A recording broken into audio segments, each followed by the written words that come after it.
Ibu, bapak, saudari, saudara, rekan-rekan muda, dan adik-adik sekalian, dimanapun kalian berada, bertemu kembali dengan saya, Romo Tino SSCC, di dalam catatan pesiarah. Di dalam hidup, hendaknya kita tidak sibuk untuk mencari ketenaran, tetapi mari kita cari apa yang menjadi sumber sukacita bagi kita orang beriman. Di dalam Tuhan ada sukacita, di dalam belas kasih Allah ada harapan kebahagiaan yang sejati. Sebelum kita mendengarkan permenungan dari catatan pesiarah, marilah kita membuat tanda kemenangan Kristus. Dalam nama Bapa dan Putera dan Roh Kudus. Amin. Allah Bapa yang Maha Pengasih, Engkaulah yang menciptakan segala sesuatu. Ajarilah kami untuk selalu setia, memuji dan memuliakan nama-Mu, serta senantiasa bersyukur atas segala sesuatu yang kami terima dari kemurahan-Mu. Demi Kristus Tuhan dan pengantara kami. Amin.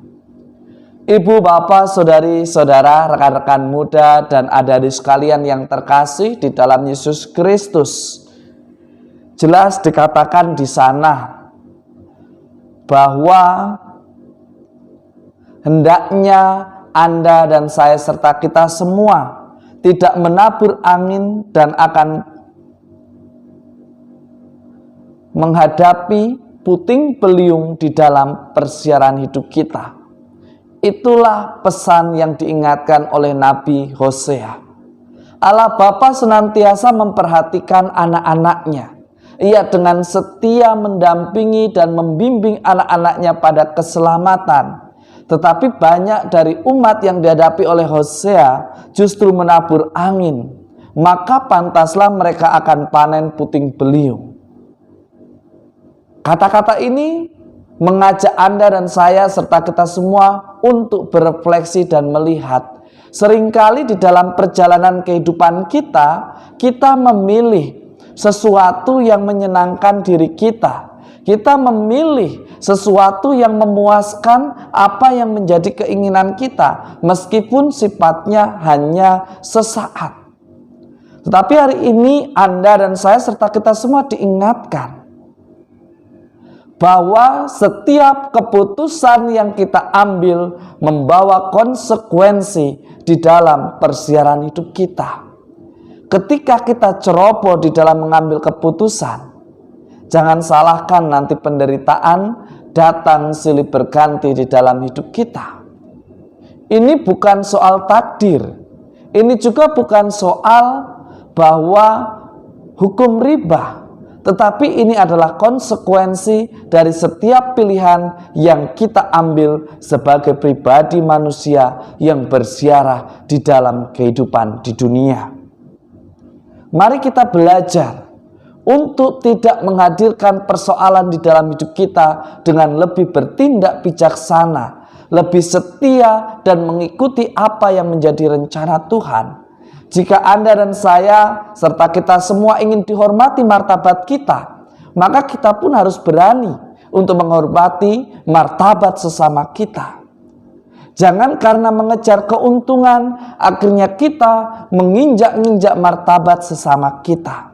Kita harus saling menjaga, kita harus saling mengarahkan pada hidup yang benar. Itulah yang Tuhan kehendaki.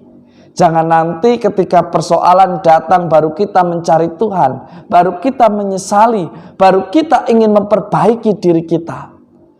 Terlambat. Tetapi di dalam iman dan di dalam ketekunan dalam berusaha tidak ada kata terlambat. Kita harus terus berjuang bersama, berjalan menuju kebahagiaan sejati. Caranya bagaimana? Kita mesti di setiap harinya, di dalam lembaran kehidupan yang baru, kita menyambut dengan sukacita, dengan perbuatan yang lebih baik, dengan perbuatan yang menyenangkan hati Tuhan, yaitu hidup di dalam kebenaran dan melaksanakan serta menghidupi apa yang kita imani di dalam kehidupan nyata kita. Betullah yang disampaikan oleh Injil suci menurut Matius. Tuaian memang banyak tetapi sedikitlah pekerjanya. Karena seringkali ketika ada orang mau berbuat baik, sudah ditunggu oleh mereka-mereka yang menunggu untuk mengkritik dan mencaci serta menyalahkannya. Agar Anda dan saya serta kita semua tidak mudah putus asa atau minder ketika melakukan perbuatan yang lebih baik, ya kita harus mengikuti seperti apa yang sudah diteladankan oleh Tuhan Yesus kepada kita. Yesus mengajarkan bagaimana setiap pelayanan harus didasarkan pada rasa belas kasih. Sehingga ketika orang lain berkomentar, orang mengkritik, mencari kesalahan atau menunggu kesalahan kita, kita tetap melakukan sesuatu yang baik di hadapan Tuhan. Kita tidak mundur, kita maju terus. Memang betul ketika kita berjalan di tempat, kita akan aman, tetapi kita tidak berkembang. Tetapi mari kita menjadi pribadi beriman yang berkembang, mau terus berjuang membuat sesuatu terobosan yang membuahkan kebaikan. Jangan takut untuk mengalami kegagalan, karena kegagalan daripadanya lah kita bisa belajar menjadi pribadi yang lebih baik lagi.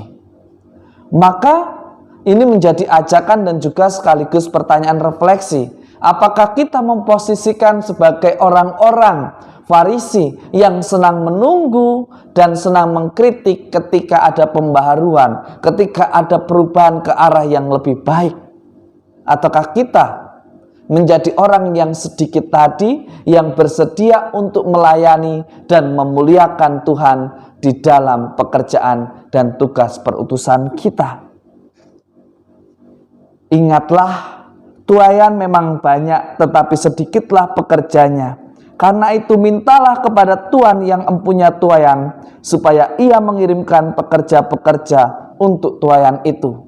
Ketika kita berjalan merasa berat, terbebani dengan persoalan yang datang silih berganti berhadapan dengan mereka yang senang berkomentar tetapi tidak melakukan, bawalah dalam doa, persembahkanlah dalam doa.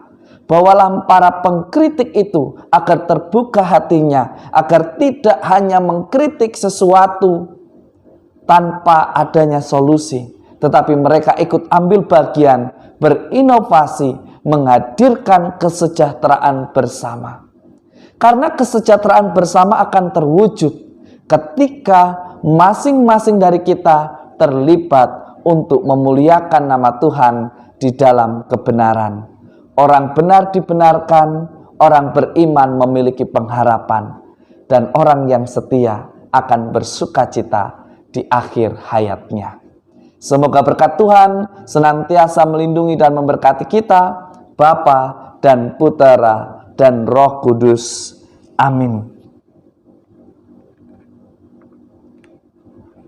Belajar dari Tuhan Yesus yang senantiasa digerakkan oleh belas kasih. Hendaknya kita yang mempunyai mata untuk melihat, mempunyai mulut untuk berbicara, mempunyai telinga untuk mendengar, maka lakukanlah sesuatu yang baik ketika kita bisa melakukannya. Jangan menunda karena takut, jangan menunda karena hanya ingin mencari popularitas. Karena hidup orang beriman bukan bertujuan untuk mencari popularitas, tetapi membuat nama Tuhan semakin dimuliakan.